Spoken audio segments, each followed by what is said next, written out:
சென்னையில் உள்ள Asian college of ஜேர்னலிசத்தில் டிஜி நாராயணன் நினைவு பேருரை நடைபெற்றது. இந்நிகழ்வில் மோங்காபே இந்தியாவின் ஆசிரியர் இயக்குனர் கோபிகிருஷ்ண வாரியர் காலநிலை மாற்றமும் இந்தியாவில் உள்ள விளிம்புநிலை மக்களும் என்ற தலைப்பில் உரையாற்றினார். அப்போது 2015 சென்னை பெருமழை வெள்ளத்தை அவர் நினைவு கூர்ந்தார். இயற்கை பேரிடர்கள் பணக்காரர்கள் ஏழைகள் என்று எல்லோரையும் பாதித்தாலும் பணக்காரர்கள் விரைவில் மீண்டு வருவார்கள் என்றும் ஏழைகள் மீள்வது கடினம் என்றும் அவர் கூறினார்.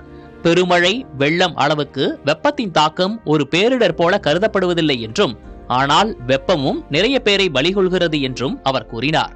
நிகழ்வின் முடிவில் புதிய தலைமுறையின் காலநிலை அணியிடம் அவர் உரையாடினார். இண்டிவிஜுவல் லெவலுக்கு ஒரு லிமிட்டேஷன்ஸ் உண்டு. Individual cannot change the system. அந்த சிஸ்டம் சேஞ்ச் பண்ணுறதுக்கு greater involvement of the government, greater involvement of the private sector, greater involvement of institutions, that is needed.